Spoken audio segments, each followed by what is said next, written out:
This is a story simple but dramatic, a story about the men who crew our ships, the seafarers. Every seafarer will recognize in what follows something of himself, familiar scenes, the faces of the men who share his calling, his way of life, and maybe something more. Call it a dream fulfilled. I'm Don Hollenbeck.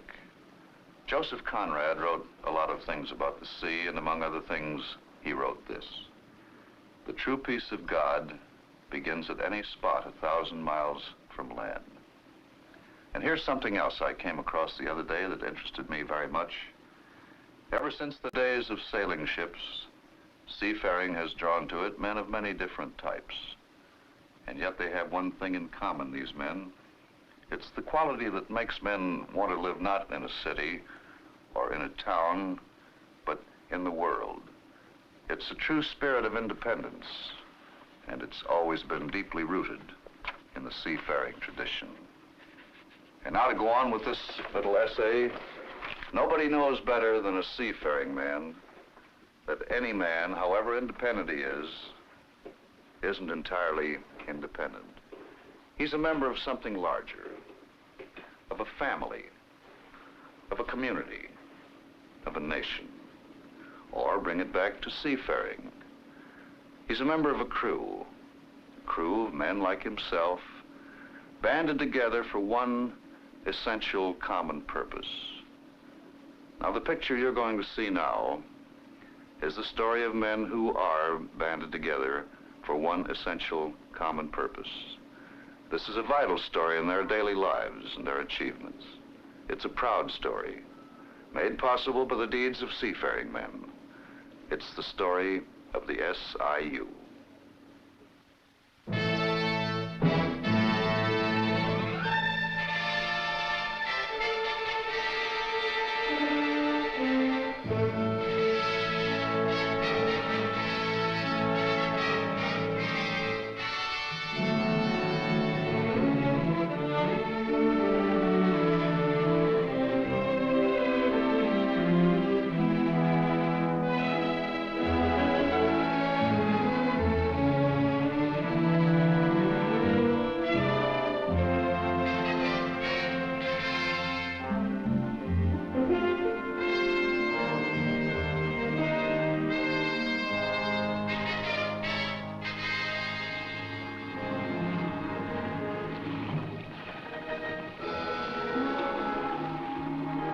From Vancouver down the long Pacific coast, around the great curve of the Gulf of Mexico, up the rim of the Atlantic from Tampa to Halifax, in every major North American port close by the waterfront, there is a headquarters of the Seafarers International Union.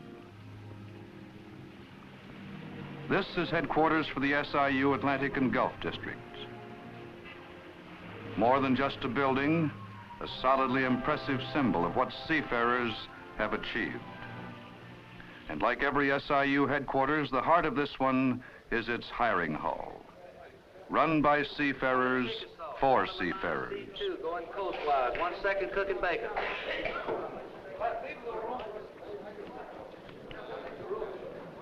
Is there any more? Have a book, Group 1, April the 16th. Book Group 1, April the 16th. In this SIU hall, as in others, seafarers can pick berths on ships of many types, going almost anywhere in the world. Antwerp, Cape Town, London, Marseille, Singapore. You name it. Picking his destination is the right of every seafarer. And sometimes more than a right, a duty. In the great seafaring tradition, a duty voluntarily assumed.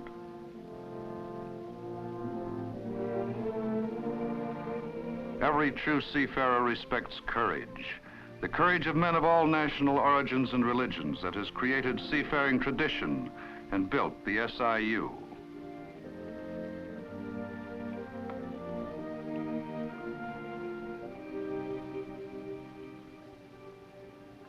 A seafarer coming ashore in any United States port no longer needs to feel cut adrift as many once did.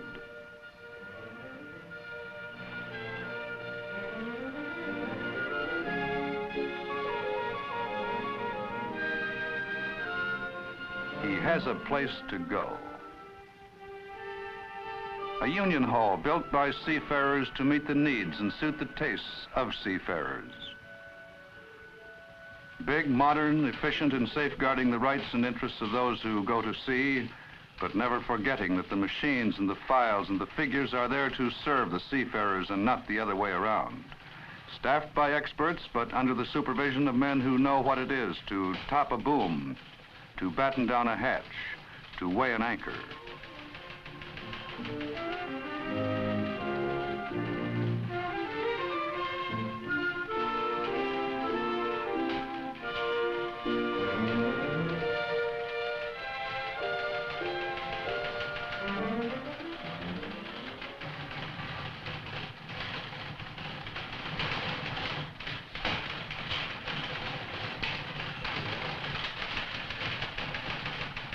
Financial statements posted weekly in every port for seafarers to read.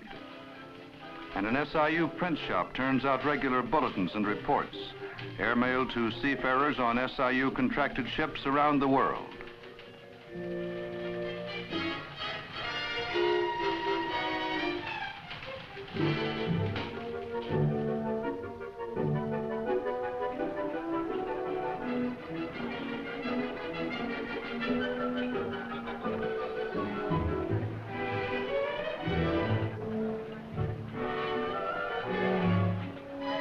A good seafarer's headquarters has to begin where others leave off.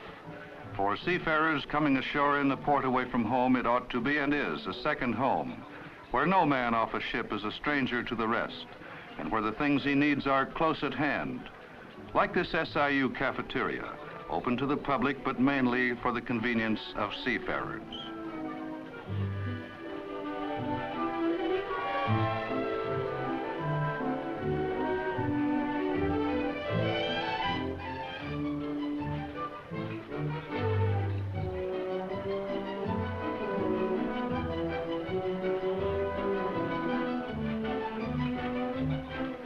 Lots of space, lots of good, inexpensive food.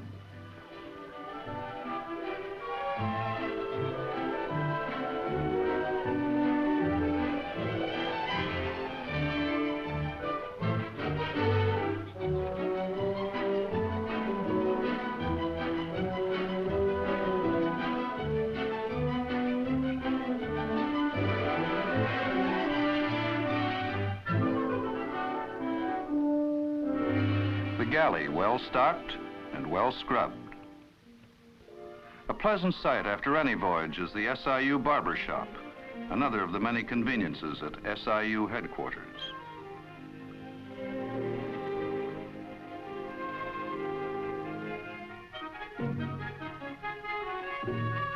The SIU sea chest, which meets SIU contract US port with ship and shore gear, takes orders, makes deliveries from SIU warehouses in SIU trucks, maintains this headquarters store for those ashore with some refitting to do.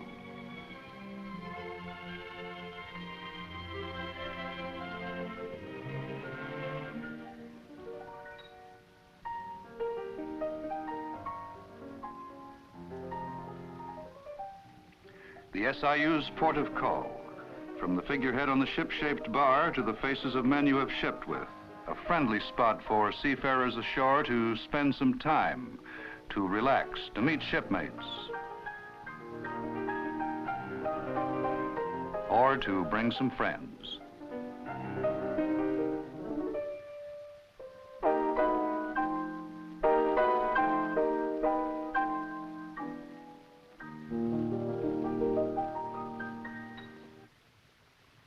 But the hiring hall, through which every job on every SIU ship in port is filled, is the center of it all. Here, seafarers get their jobs not as a favor, but as a right, in the order in which they apply for them.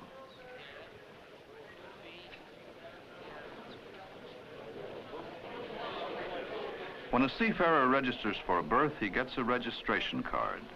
The card, filled out right in front of him, is stamped with a number, marked with the date of his application.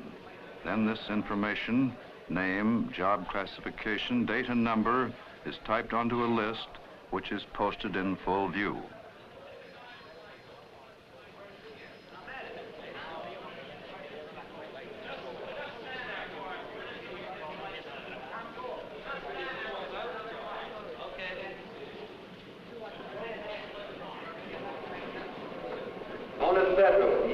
petroleum T2 tanker going far east, one bosun. When two or more seafarers throw in for the same job, the one with the registration card showing the earlier date and lower number gets it, and any seafarer in the hall can check these for himself. Have 3 boats, group 1. Lower date, April the 22nd. Book 1, book group 1, April the 22nd. April the 22nd. What's more, a seafarer can pass up a berth because he would rather work another type of ship, or one headed for his favorite ports without losing his place on top of the list.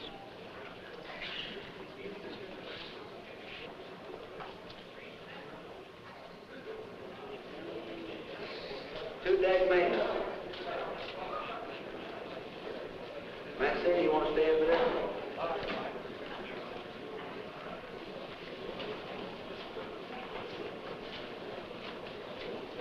Have 3 loaders, group 1, April the 24th and April the 25th. Book group 1, April the 25th.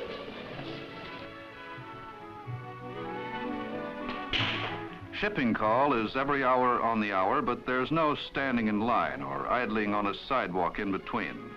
A seafarer waiting for a ship doesn't have to kill time in SIU headquarters. He can enjoy it.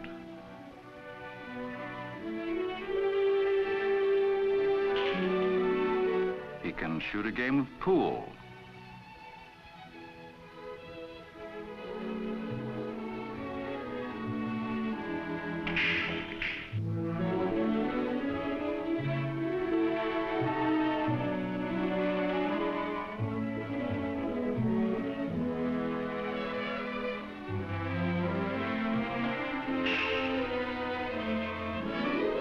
He can shoot the breeze, write a letter, read a book.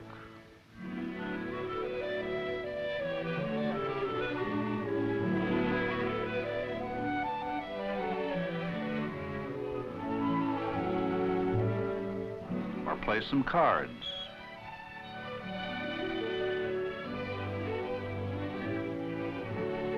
He can try his hand at one of these games.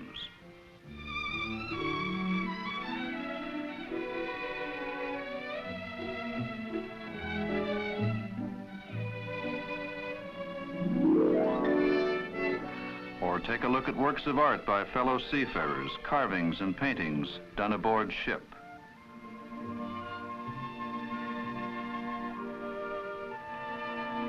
Some good enough for any gallery.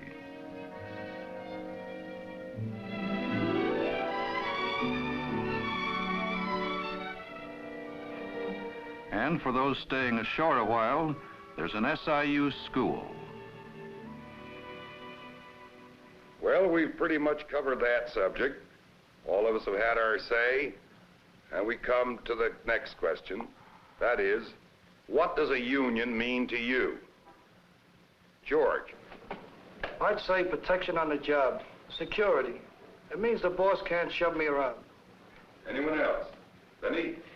The big thing is higher take-home pay. That overtime, along with the penalty pay, buys a load of groceries. Any other ideas? Yes, Paul. I look at it this way.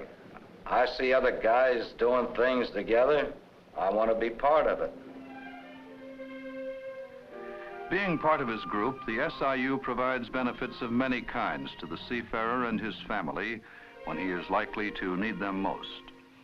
All of them financed by company contributions required by SIU contracts and costing seafarers not a cent. You can sum these benefits up in one word: security. The security seafarers gain by working together in their common interests.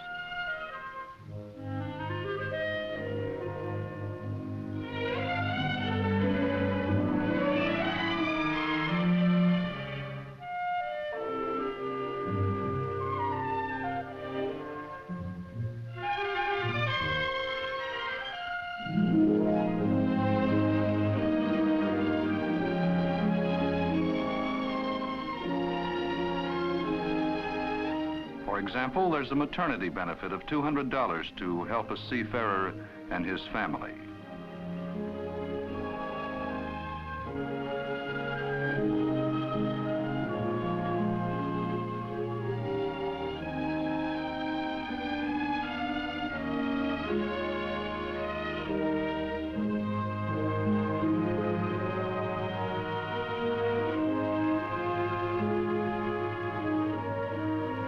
plus a $25 bond for baby.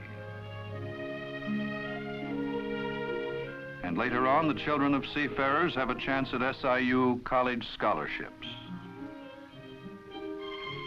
Seafarers become eligible for vacation pay after every 90 days they have worked. And in the SIU, as every seafarer knows, there is no red tape. This whole operation takes 5 minutes or a little more.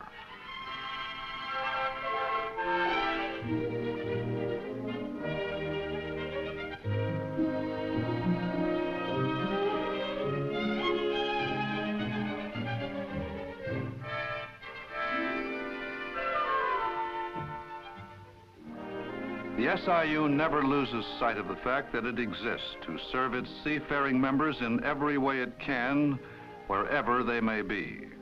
That is why Seafarers created the SIU.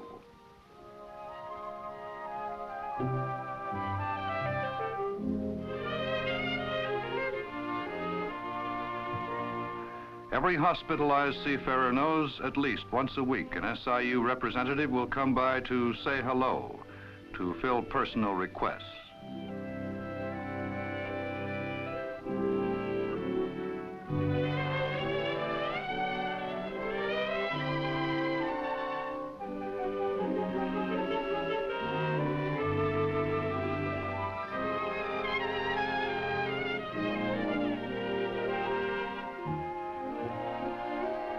And pay the SIU's weekly hospital benefit of $15 in cash.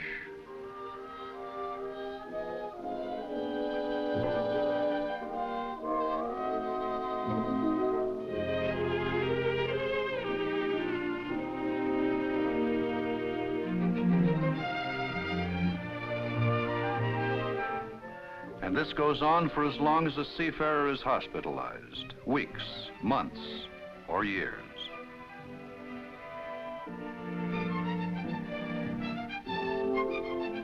For disabled seafarers or those too old to go to sea, the SIU weekly disability benefit of $25 comes in handy. Seafarers' gains through the SIU have been won step by step in victories on ships of Isthmian, Cities Service, and other lines, through the solidarity of seafarers themselves, backed by the SIU. Of one SIU victory in a major tanker fleet, a Senate committee said, "It is amazing that any union could survive this heavily financed, lawyer-led attack."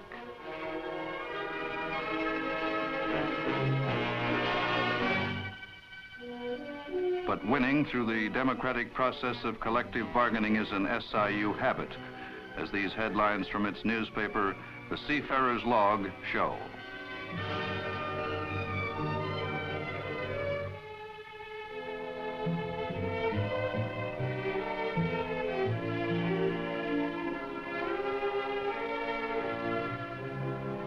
The Seafarers' Log, often called the country's best labor paper, is airmailed to SIU ships everywhere, keeping seafarers informed of SIU progress. Progress such as this: shipping lines under contract up from 8 to 84. SIU assets up from less than $100,000 to close to $3 million. Cash benefits to seafarers now running into millions.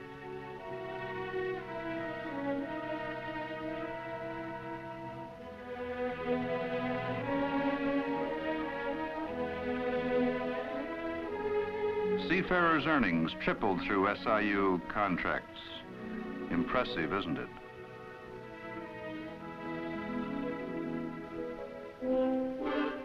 With the best contracts in the maritime industry, the SIU makes sure that seafarers get the full benefit of those contracts. An SIU representative goes aboard all incoming ships to represent the crew in ironing out all grievances, claims, and disputes before the payoff.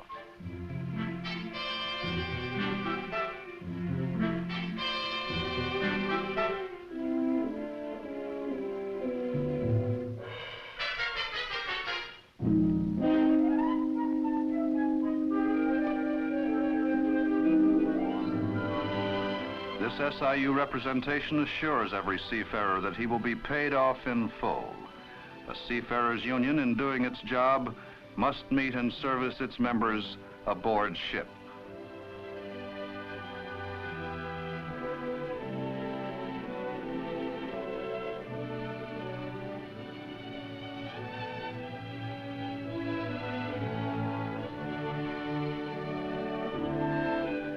The SIU brings its services to its members, not waiting for the members to come to it.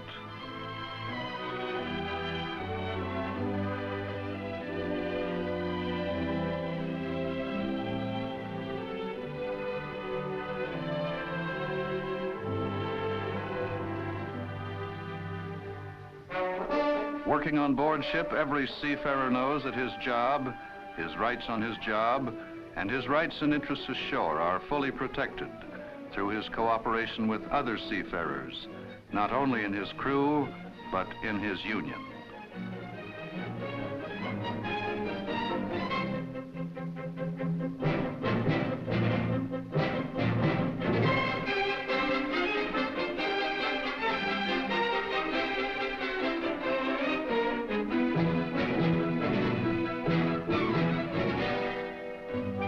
This explains why SIU organizers, when they approach members of unorganized crews, get a friendly welcome.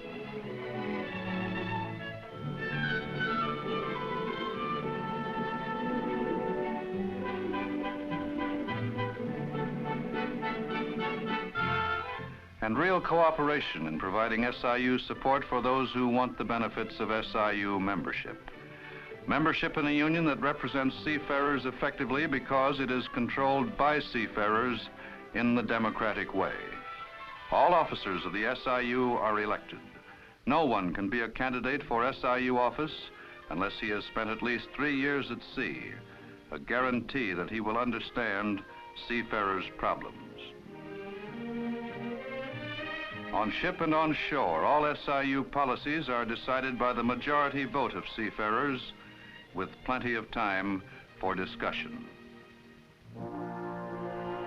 Every SIU meeting begins with a statement reminding seafarers of the rights guaranteed them in the SIU Constitution, calling on them to exercise those rights. The right of any seafarer to nominate himself or any other seafarer as a meeting officer or to any committee.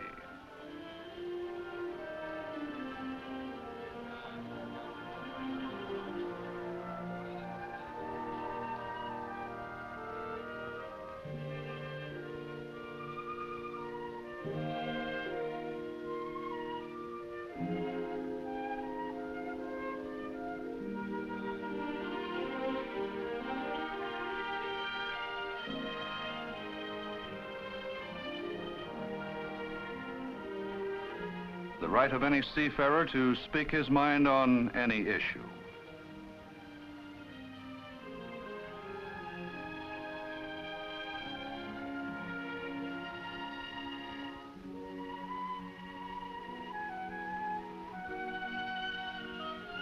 The right to vote on every issue. The right to straight talk from SIU officers. Listen to Paul Hall, Secretary-Treasurer of the SIU Atlantic and Gulf District.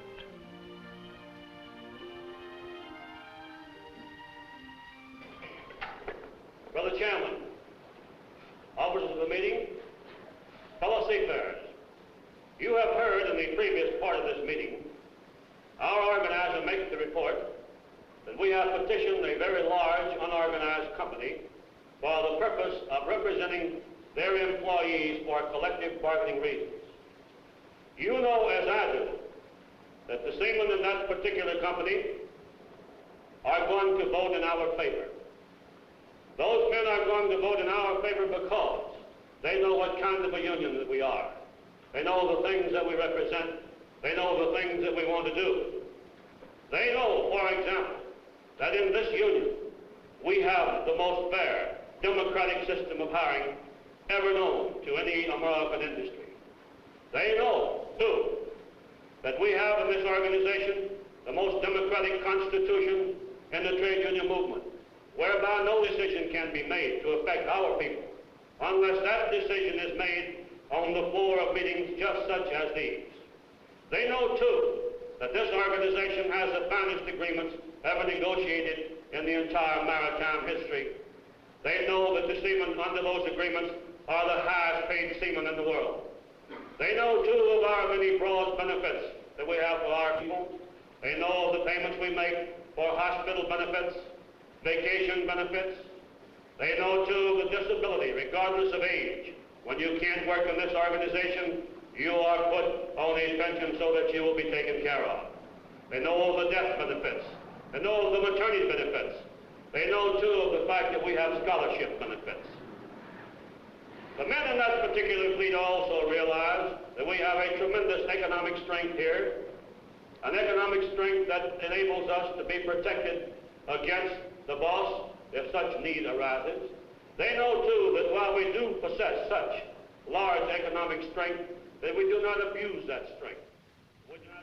The SIU's economic strength, used effectively but without abuse, has meant much to seafarers. Security, a higher standard of living, a position of respect in their communities.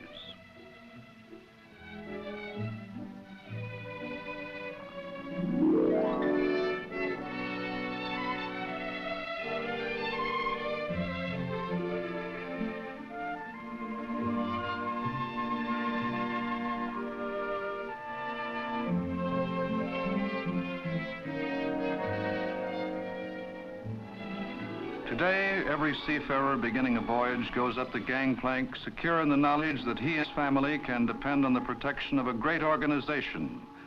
An organization the seafarers themselves, with their own intelligence and effort, have brought into being.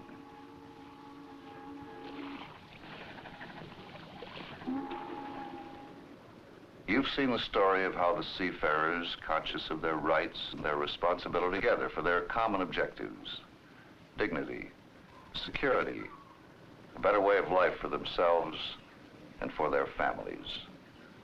This is the story of the SIU.